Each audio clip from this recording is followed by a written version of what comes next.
हम बिना विलंब किए अब उद्घोषक महोदय को बिना माइक दिए पूज्या आप सबकी दीदी माँ हम अपनी बुआ जी को कहेंगे कि आपका आशीर्वचन, आपकी पीयूषमयी वाणी, और हम लोग वहीं आप विराजमान रहें। अच्छा हाँ, तो आपका आशीर्वचन मिल जावे हम सबको और आपकी कृपा मिल जावे और बागेश्वर धाम के पागलों को भी आशीर्वाद मिल जावे।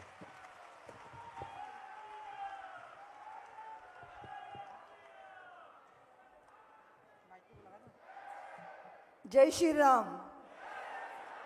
श्री बागेश्वर सरकार की, सत्य सनातन धर्म की, सन्यासी बाबा की, सभी संतों की, भारत माता की, अखंड भारत की, हमारे प्यारे राम लला की, श्रीमद् भागवत महापुराण की, श्री यज्ञ नारायण भगवान की, श्री धीरेन्द्र शास्त्री जी महाराज की। सभी बातें तो की, किंतु ये तो बताया ही नहीं कि ब्याह कब करोगे। हमारे बाल योगेश्वर जी ने पूछा और फिर कहा पता नहीं कितनी जहर खाएंगी और चुड़ैल बनेंगी, और यह भी निश्चित है कि कोई भी चुड़ैल हो या भूतनी हो, सबका कल्याण बागेश्वर सरकार ही करते हैं। अब फिर मुझे तो इतना चाव है, बुआ जी हूं ना, तो बारात में तो मुझे जरूर जाना है। आप सब महापुरुषों की इस पवित्र छत्र छाया में बैठे, जैसे हमारे बागेश्वर धाम वाले महाराज श्री ने कहा कि कितना सुंदर मंच सजा है, कितना सुंदर वो दृश्य था जब देश के प्रधानमंत्री जी का उपवास तुड़ाने के लिए, पारण करने के लिए परम पूज्य गोविंद गिरी जी महाराज अपने हाथ से जब उनको चरणामृत पिलाया, सारा विश्व उस दृश्य को देख के धन्य हो गया। और सुनिए, जो न्यास के कोषाध्यक्ष हमारे महाराज श्री है ना, इतना धन बरसाया सनातनियों ने कि मंदिर के लिए मूल धन नहीं छूना पड़ा, उसके ब्याज से ही सारा मंदिर बन गया। और महाराज श्री उस कोष के कोषाध्यक्ष। मैं सोचती हूं, संत महापुरुष एक व्यक्ति नहीं है धर्म प्रेमियों, वो व्यक्ति नहीं समष्टि है। एक एक महापुरुष एक व्यक्ति नहीं, वो संस्था है, वो धर्म का साक्षात स्वरूप है। लेकिन उन संतों के प्रति और हमारे मंदिर के पुजारियों के प्रति जो लंबे काल तक फिल्मी दुनिया ने, सैटेलाइट चैनलों के द्वारा सीरियल, वो जितने भी दिखाए गए, उसमें संतों को बलात्कारी और पुजारियों को शराबी दिखाया गया। और हम सब ये देखते रहे कि विधर्मी बड़ा दयालु है, लेकिन सनातनी साधु महात्मा ब्राह्मण पंडित वो बड़ा अत्याचारी है। ये हमारी प्रज्ञा में बैठा, उसके कारण हृदय में अश्रद्धा आई, और अश्रद्धा आई अपने ही तीर्थ स्थानों, मंदिरों के प्रति, संस्थानों के प्रति हम संदेह से भर गए। ये षड्यंत्र था सनातन को कमजोर करने का। लेकिन जैसे हनुमानगढ़ी के महाराज श्री ने कहा कि ये भारत की वसुंधरा, इसकी कोख बड़ी उर्वरा है। जब देखा सनातन पे इतना बड़ा संकट, तो बुंदेलखंड के इस क्षेत्र ने ऐसे पुत्र को जन्म दे दिया जिसने पूरे विश्व के सनातनियों को एक कर दिया। और वैसे भी तो हम सब कहते हैं कि 100 दंडी एक बुंदेलखंडी, सब पे भारी पड़ जाता है। आपका ये भोलापन, आपकी ये सहजता, आपकी ये सरलता, मैं तो प्रणाम करने आई हूं इस धरा को क्योंकि सनातनी तो कब्रों में पड़े मुर्दों को के आगे नाक रगड़ रहा था, पर आपने सारे सनातनियों को बागेश्वर धाम के चरणों में लाकर खड़ा कर दिया है। इसलिए सारा संत समाज आपका ऋणी रहेगा। हृदय व्याकुल होता था कि ये क्या हो गया, कामनाएं इच्छाएं पूरी करनी है, तुम मुर्दों को पूछोगे क्या? और ये भी नहीं पता कि उस मजार के अंदर गधा दबा है या घोड़ा दबा है, वहां मत्था टेक रहे हो। अरे जागो, चेतो, आओ। क्या तुम्हारे हनुमंत लाल में कोई कमी है? क्या तुम्हारे राम जी तुम्हारा काम नहीं कर सकते? क्या तुम्हारी भगवती दुर्गा, अरे देखो तो देखो, कोई कौन सी सवारी लिए, कोई कौन सी सवारी लिए है, पर तुम्हारी भगवती दुर्गा शेर की सवारी करती है, और जो सिंह की सवारी करती है वो भस्मासुरों को भी भस्म करती है, वो असुरों को भी नष्ट करती है, और चित्त के अंदर जो असुरता है उसका भी निवारण करती है। इसलिए महिषासुर मर्दनी ही नहीं है, वो हमारे अंतर के विकारों का मर्दन करना जानती है, वो दुर्गा भगवती भगवान कृष्ण। और फिर सबसे बड़े बात, बागेश्वर धाम वाली ऐसी अद्भुत सरकार के यहाँ मन के भूत भी भाग जाते हैं, और जो आसपास विधर्मी रूपी भूत हैं वो भी चंपत हो जाते हैं। ऐसा जय जयकार। और मैंने देखा, मेरे बहुत ही प्यारे, बहुत ही ब्रज की विभूति हैं वे हमारे ठाकुर, और उन्हीं के आत्मज हमारे इंद्रेश उपाध्याय ऐसी मीठी कथा कहते हैं कि हृदय मधुरता से भर जाता है। अब इस मंच को देखिए, छोटी छावनी के पीठाधीश्वर यहाँ विराजमान है। महाराज श्री नृत्य गोपाल दास जी, बड़े महाराज श्री, शुरू से लेकर राम जन्मभूमि के आंदोलन में परमहंस जी महाराज, बड़ी छावनी के महाराज, और हमारे सुनाम धन्य योगी जी के गुरुदेव अवैधनाथ जी महाराज, पूज्य गोविंद गिरी जी महाराज, और मेरे गुरुदेव युग पुरुष स्वामी परमानंद जी महाराज, माननीय श्री अशोक सिंगल जी, आचार्य गिरिराज किशोर जी, जाने कितने कितने संतों ने संकल्प लिया था बुंदेलखंड के बंधुओं के कंकर कंकर कोटि कोटि हिंदू जन का हम ज्वार उठाकर मानेंगे, सौगंध राम की खाते हैं हम मंदिर वहीं बनाएंगे। कंकर कंकर शंकर इसका प्राण प्राण में गीता है, जीवन की धड़कन रामायण पग पग पर बनी पुनीता है। यदि राम नहीं है श्वासों में तो जीवन का घट रीता है। नरनाहर श्री पुरुषोत्तम का हम मंदिर भव्य बनाएंगे, सौगंध राम की कहते हैं हम मंदिर वहीं बनाएंगे। ये सनातनियों का संकल्प, और याद रखना सनातनियों, जिस संकल्प के आगे कोई विकल्प नहीं होता वो संकल्प सिद्धि के द्वार पर खड़ा कर देता है। जब यहाँ छोटी सी एक फिल्म दिखाई गई तो बागेश्वर वाले हमारे धीरेन्द्र कृष्ण जी की आंखों से अश्रु की धारा बह रही थी। सनातनियों का संत जो होता है ना, उसके हृदय में करुणा होती है और उसके आचरण में क्रांति होती है, और जब क्रांति और करुणा का मिलन हो जाता है तो युग परिवर्तित हो जाता है। हम हिंदू राष्ट्र की कल्पना करते हैं, हिंदू राष्ट्र की कल्पना को साकार करने के लिए क्या चाहिए सनातनियों, क्या चाहिए? तुम सबके बीच में एकात्मता, एकता। हम यदि आपस में बट जाएंगे, हिंदू चेतना के बिंदु धुंध लाएंगे। वाल्मीकि सीता को कैसे निभाएंगे, राम शबरी के बेर कैसे खाएंगे। हरिजन सवर्ण पिछड़ों के ये नाते, इन्हें तोड़ने की जो साजिश रचाते, उन्हें हम धूल में मिला के रहेंगे। हम हिंदू राष्ट्र बना के रहेंगे। अपनी दुर्बलता का त्याग करना है। आंखें भीग गई, शायद ही कोई इस मंडप, विशाल मंडप का कोई व्यक्ति या कोई भगनी होगी जिसकी आंखें ना भीगी होंगी।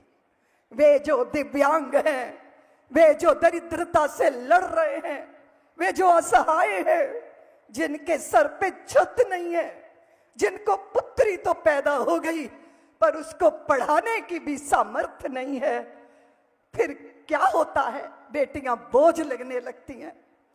मैं ऋतंभरा से दीदी मां क्यों बनी, आप सब जानते हो। मैंने एक कचरे की पेटी में एक क्रंदन सुना था। मैंने पूछा, तुम कौन हो, क्यों रो रहे हो? उसने कहा, दीदी मां मैं कन्या भ्रूण हूं। मेरी मां ने मुझे कोख से नोच के कचरे की पेटी में फेंक दिया। अगर मेरी मां मुझे जन्म देती तो मैं कल्पना बनकर आसमान में छा जाती, लता बनकर संगीत की दुनिया में अमर हो जाती। मेरी मां मुझे जन्म देती तो मैं देशद्रोहियों के सीने पर पैर रख के मां भारती की आरती उतार लेती। पर मेरी मां ने मुझे जन्म लेने का अधिकार नहीं दिया। तुम कुछ करोगी?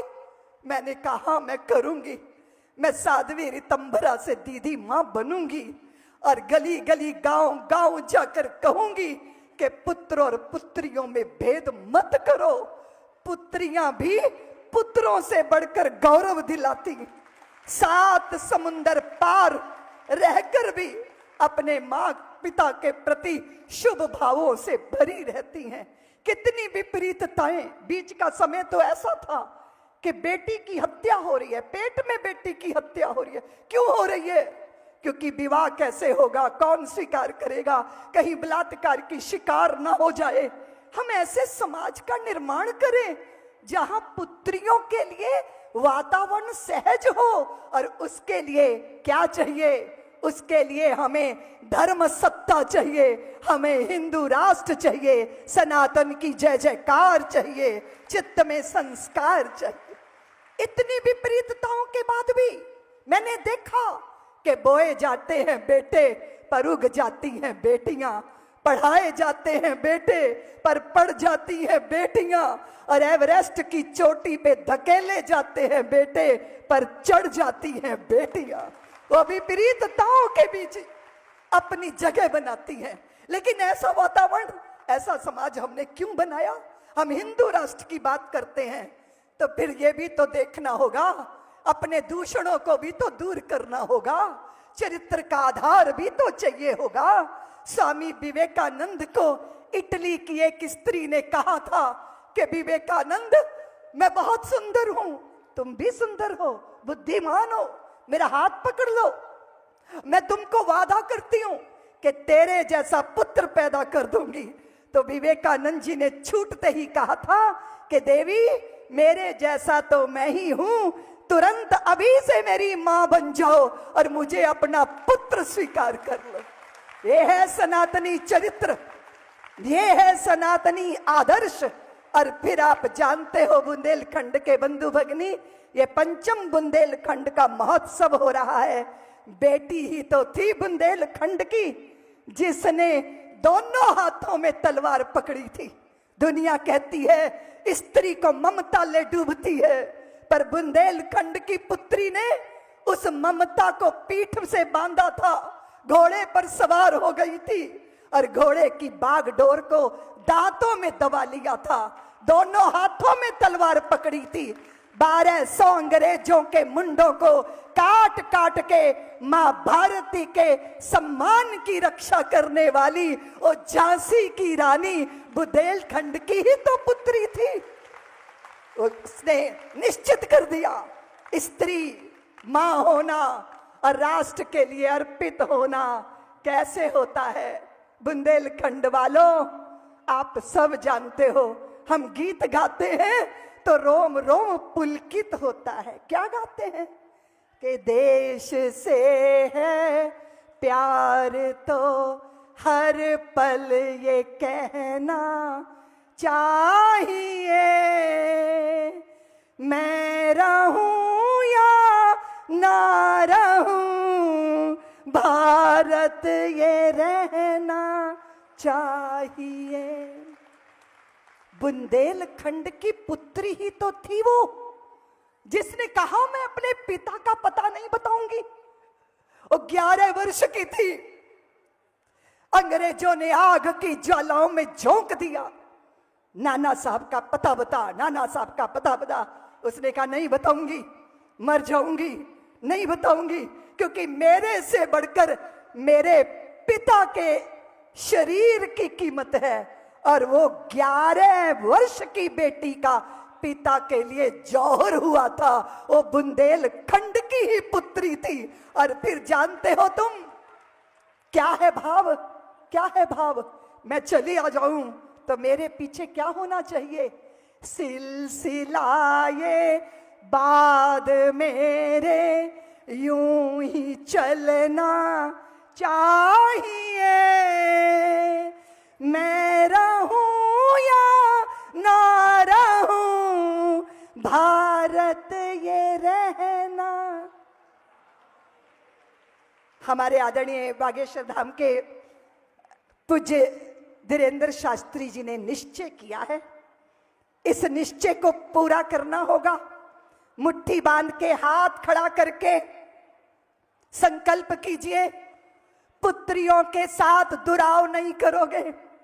संकल्प कीजिए, सारे समाज की पुत्रियां पुत्र मेरे हैं। संकल्प कीजिए सनातनियों कि तुम्हारी श्रद्धाएं किसी विधर्मी के प्यार के चक्कर में पड़ के टुकड़ों टुकड़ों में बंटकर किसी अटैची के अंदर बंद नहीं की जाएंगी। उसके लिए माताओं को अपनी संतान को संस्कार देना है। मुट्ठी बांध के हाथ खड़ा करो बुंदेलखंड के बंधु भगनियों, और मेरे साथ कहो कि हम सनातनियों के बच्चे, ये भेड़ों की तरह मिमियाओ मत, शेरों की तरह बोलो, बोलो हम सनातनियों के बच्चे तुलसी के पौधे हैं, और तुलसी के पौधों को वासनाओं की शराबों से नहीं, संस्कारों के गंगा जल से सींचेंगे। संस्कारों के गंगा जल से सींचेंगे। संस्कारों के गंगा जल से सींचेंगे। मैं धीरेन्द्र शास्त्री जी की करुणा को प्रणाम करती हूं। पुत्रियों का विवाह कर रहे हैं। जब आ रही थी तो बाइक लाइन में लगी हुई थी। कितनी कितनी तरह की इच्छाएं रहती हैं संतानों की, मुझे ये मिलेगा, मुझे ये मिलेगा। सामूहिक विवाह में पुत्री राजकुमारी स्वयं को समझ नहीं पाती, लेकिन जब बागेश्वर धाम सरकार की शरण में पुत्रियों का विवाह हो रहा है तो मेरी एक एक बेटी किसी राजकुमारी से कम गौरव और गरिमा के साथ विदा नहीं हो रही। मैं उनके इस सत संकल्प को प्रणाम करती हुई अपनी वाणी को विराम देती हूं। और याद रखिएगा, सीख सुनहरी पुरखों की रखना हरदम याद, किया वक्त बर्बाद जिन्होंने हुए वही बर्बाद। कठिन काल में वीर कभी भी पीठ नहीं दिखलाता, या तो हंसा मोती चुगता या भूखा मर जाता। शुभ कर्मों के बिना कभी भी हुआ नहीं निस्तारा। जीत लिया जग उसने, जीत लिया मन जिसने, उसने जीत लिया जग। बस इस संकल्प के साथ चलिए, अपनी रवानी को बना के रखिए। भारत हिंदू राष्ट्र है, इसकी घोषणा कीजिए।